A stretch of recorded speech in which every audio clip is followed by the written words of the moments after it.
के डेक पे बैठे हुए थे उन्होंने आइसबर्ग को देख लिया और उन्होंने ये चीज़ कम्युनिकेट की शिप वालों को। मसला ये था कि बहुत क्लोज चले गए थे आइसबर्ग के 2:20 पे टाइटैनिक 2 हिस्सों में टूट जाता है। जिन लोगों को पानी में तैरना नहीं आता वो टाइटैनिक के साथ ही पानी में डूब जाते हैं। जाता है कि टाइटैनिक में जो नंबर ऑफ लाइफ बोट्स थी वो कम थी। क्या ये नॉन कंप्लाइंस ऑफ लॉ थी? इसको समझने से पहले हमें उस वक्त की लॉ की समझ होनी चाहिए कि उस वक्त का लॉ क्या था। अस्सलाम वालेकुम।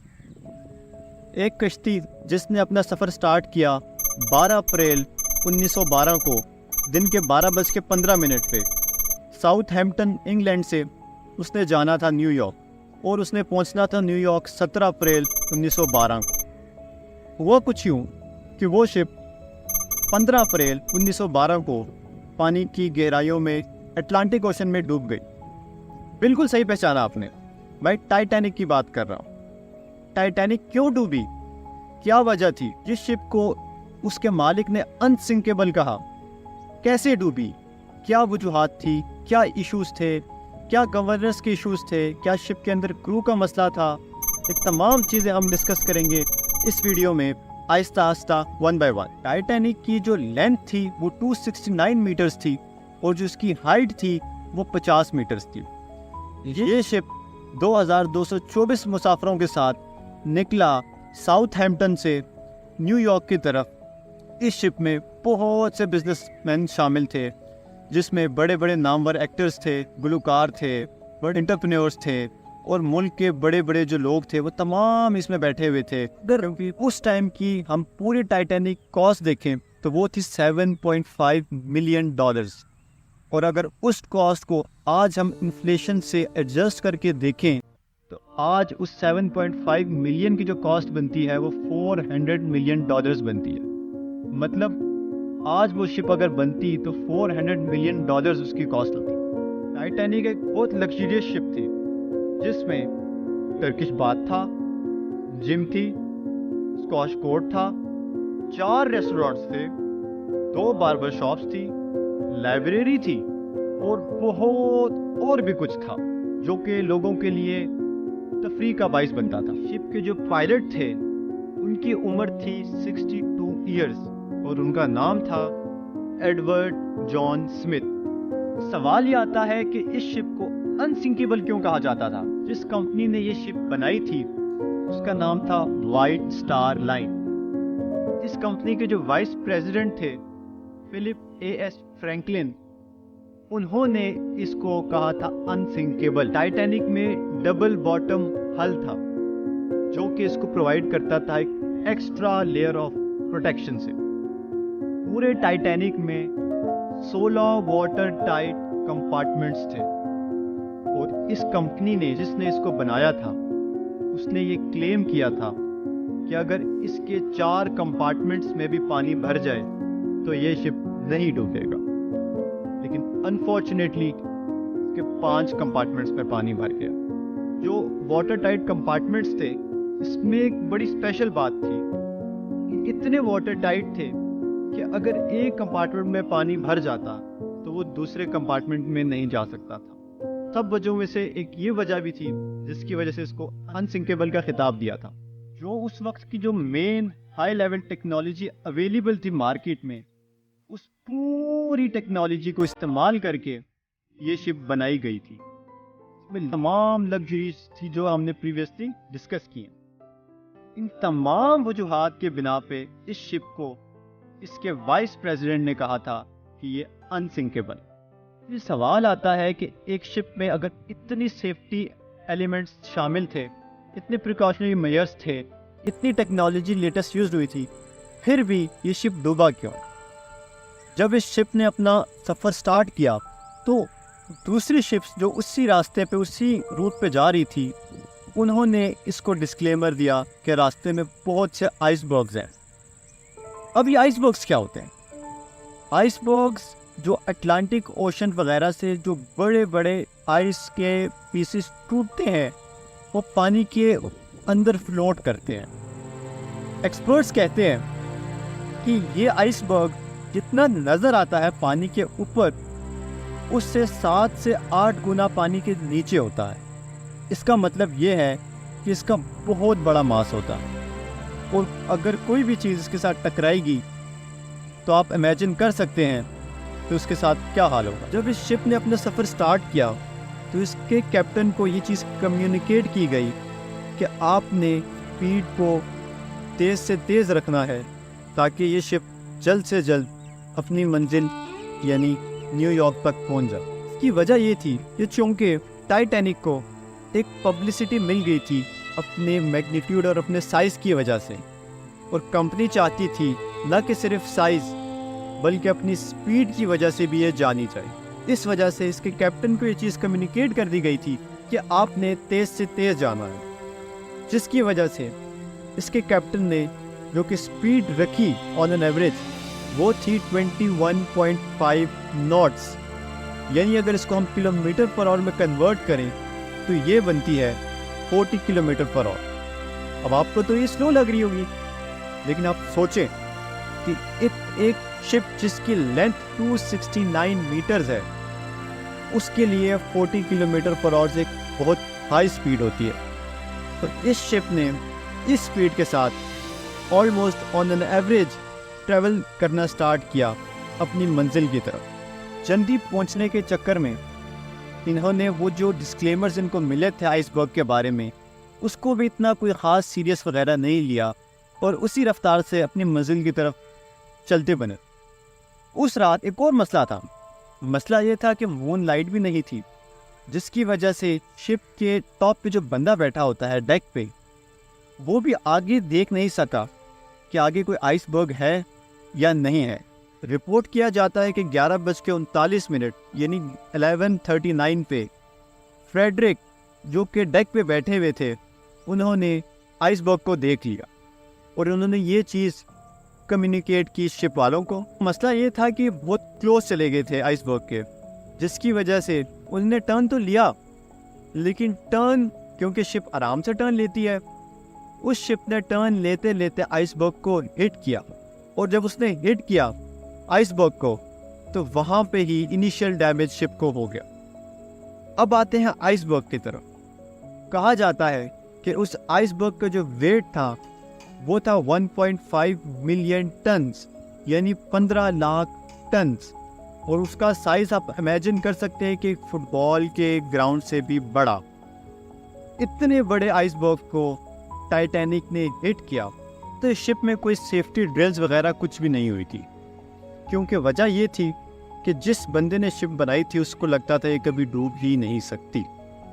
दूसरा, इस शिप के राइट साइड ने हिट किया था आइसबर्ग को, क्योंकि डबल बॉटम हल जो था वो नीचे था, इसलिए वो भी किसी भी यूज़ में नहीं आ सका। तीसरा, जो कंपार्टमेंट्स थे वो 4 नहीं बल्कि 5 जो है पानी से भर गए, जिसकी वजह से ये शिप जो है पानी में 15 अप्रैल रात तकरीबन 2:20 में पानी के अंदर डूब गई। रात के 12 बजे टाइटैनिक के कैप्टन ने उसके रेडियो ऑपरेटर से कहा कि वो सिग्नल्स ट्रांसमिट करे ताकि जो नज़दीक के शिप्स हैं वो इनसे कांटेक्ट में आए। 12:20 पे एक शिप जिसका नाम RMS कारपेथिया था वो कनेक्ट होती है टाइटैनिक के साथ, लेकिन मसला ये होता है कि इसका और टाइटैनिक का जो डिस्टेंस होता है वो 107 किलोमीटर होता है, और अगर ये शिप अपनी फुल स्पीड से भी आती तो इसको 3.5 आवर्स यानी 3.5 घंटे लगने थे टाइटैनिक तक पहुंचने के लिए और इसको रेस्क्यू करने के लिए। और टाइटैनिक जो डूबती है वो तकरीबन 2 घंटा और 40 मिनट में डूबती है। जो ही टाइटैनिक के कंपार्टमेंट्स में पानी भरना स्टार्ट हो गया, टाइटैनिक ने डूबना स्टार्ट कर दिया। रिपोर्ट किया जाता है कि रात के 1 बजे टाइटैनिक का जो फ्रंट एंड था उसने पानी में डूबना स्टार्ट कर दिया, जिसकी वजह से जो टाइटैनिक का जो बैक एंड था वो पानी से ऊपर आना स्टार्ट हो गया। टाइटैनिक में total number of life boats जो थी वो 20 थी। अब ये आर्ग्यू किया जा सकता है क्या ये non compliance of the law थी या नहीं थी। टाइटैनिक से जो पहली लाइफ बोट उतारी गई वो तकरीबन रात के 12:45 पे उतारी गई, जो इसकी टोटल कैपेसिटी पर लाइफ बोट थी वो ऑलमोस्ट कोई 65 यानी 65 लोगों की थी। पहली लाइफ बोट जो उतरी उसमें सिर्फ 28 लोग बैठे। इसकी वजह ये थी कि लोग समझते थे अभी तक कि ये टाइटैनिक अनसिंकेबल है, ये नहीं डूबेगी, जिसकी वजह से लोग लाइफ बोट में बैठना नहीं चाह रहे थे। जो टाइटैनिक ने डूबना स्टार्ट कर दिया, लोगों को ये बात पता चल गई कि एक ही रास्ता बचा है ज़िंदा बचने का, और वो है लाइफ बोट में बैठना। और इस तरह से लोगों ने लाइफ बोट में बैठना स्टार्ट कर दिया। और जो आखिरी लाइफ बोट यानी 20वीं लाइफ बोट जो पानी में उतरी वो कम व बेश 2:05 पे उतरी। लेकिन अब भी एक अच्छा खासा नंबर जो था वो शिप के अंदर मौजूद था। ये नंबर था 1517 यानी 1517 लोग इन 20 लाइफ बोट के पानी में उतरने के बाद भी अभी भी शिप के अंदर मौजूद थे। इन जो 20 लाइफ बोट में जो लोग बैठे थे इनमें ज़्यादा तादाद बच्चों और ख़वातीन की थी। इस टोटल पूरे इंसिडेंट्स में जो लोग ज़िंदा बचे वो रिपोर्ट किया जाता है कि 707 यानी 707 थे। और जिन लोगों की इस इंसिडेंट्स में डेथ हुई वो 1517 यानी वही तमाम लोग जो शिप में मौजूद थे, उन तमाम की डेथ इस इंसिडेंट्स में शिप के डूबने के बाइस हो गई। कहा जाता है कि टाइटैनिक में जो नंबर ऑफ लाइफ बोट्स थी वो कम थी। क्या ये नॉन कंप्लायंस ऑफ लॉ थी? इसको समझने से पहले हमें उस वक्त की लॉ की समझ होनी चाहिए कि उस वक्त का लॉ क्या था। 1912 में शिप्स पे जो लॉ अप्लाई होता था उसका नाम था merchant shipping act. According to this act जिस शिप का वजन 10,000 टन से ज़्यादा होता था उसमें एटलीस्ट 16 लाइफ बोट्स होना ज़रूरी थी। इसके मुताबिक टाइटैनिक जो था वो फुली लॉ की कंप्लायंस कर रहा था। इशू ये था उस वक्त का जो लॉ था वो बेस्ड था वेट ऑफ द शिप पे rather than number of people in the ship. दूसरा, ये जो 20 लाइफ बोट्स टाइटैनिक में रखी गई थी इसका मकसद ये था कि अगर इन केस टाइटैनिक में कोई बड़ा फॉल्ट आ जाए तो इन 20 रेस्क्यू शिप्स के थ्रू लोगों को टाइटैनिक से दूसरे शिप तक पहुंचाया जाए। रीज़न बीइंग कि जो टाइटैनिक था बकौल कंपनी के ये एक अनसिंकेबल शिप था। टाइटैनिक के डूबने के बाद there was a massive change in law rules and regulation regarding the life boats and the evacuation process. रात के 2:20 पे टाइटैनिक 2 हिस्सों में टूट जाता है। जिन लोगों को पानी में तैरना नहीं आता वो टाइटैनिक के साथ ही पानी में डूब जाते हैं, और वो लोग जिनको पानी में तैरना आता है वो हाइपोथर्मिया की वजह से मर जाते हैं, क्योंकि पानी का जो टेम्परेचर उस रात होता है वो -2 डिग्री सेंटीग्रेड होता है, जिसमें एक नॉर्मल इंसान के लिए रहना इम्पॉसिबल है।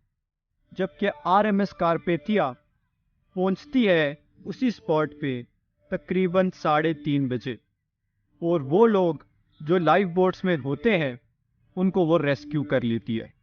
यहाँ पे कहानी में ट्विस्ट आता है। उसी रात एक शिप जिसका नाम SS कैलिफोर्निया होता है वो मौजूद होती है टाइटैनिक से दूर तकरीबन 10 to 19 नॉटिकल माइल्स यानी 18 से 35 किलोमीटर दूर। लेकिन सवाल यह आता है कि इसका कांटेक्ट टाइटैनिक से क्यों नहीं हुआ। इसकी वजह यह है कि 11:15 पे SS कैलिफोर्निया ने अपने रेडियो कनेक्शंस तमाम बंद कर दिए थे, और मौसम की ख़राबी और आइसबर्ग की वजह से उन्होंने रात को ट्रैवल करना मुनासिब नहीं समझा और वहीं पे उन्होंने अपना क़याम फरमा लिया। खतरे की वजह से जो टाइटैनिक का क्रू था उन्होंने कुछ फ्लेयर्स फायर किए थे आसमानों पर। ये फ्लेयर्स SS कैलिफोर्निया के क्रू ने भी देखे थे, लेकिन जैसे कि ये बात बड़ी मशहूर थी कि टाइटैनिक में बहुत से अमीर लोग सफ़र कर रहे हैं, तो SS कैलिफोर्निया के क्रू ने ये समझा कि ये अपना सफ़र एंजॉय कर रहे हैं, इसी वजह से उन्होंने इस चीज़ पर ध्यान नहीं दिया। दूसरी बात, टाइटैनिक के डेक पे जो लोग मौजूद थे वो SS कैलिफोर्निया को देख सकते थे, यानी वो इतनी क्लोज थी। और कहा जाता है कि अगर वो शिप उस रात अपने रेडियो कनेक्शंस बंद ना करती तो शायद हिस्ट्री में टाइटैनिक जैसा इंसिडेंस रिपोर्ट नहीं होता। इस शिप के डूबने के बाद एक तवील अरसे तक कोई भी इसे पानी के नीचे डिस्कवर नहीं कर सका। आखिरकार 1985 में एक डॉक्टर जिनका नाम डॉक्टर रॉबर्ट था, जो कि एक ओशनोग्राफर थे, उन्होंने इसको डिस्कवर किया।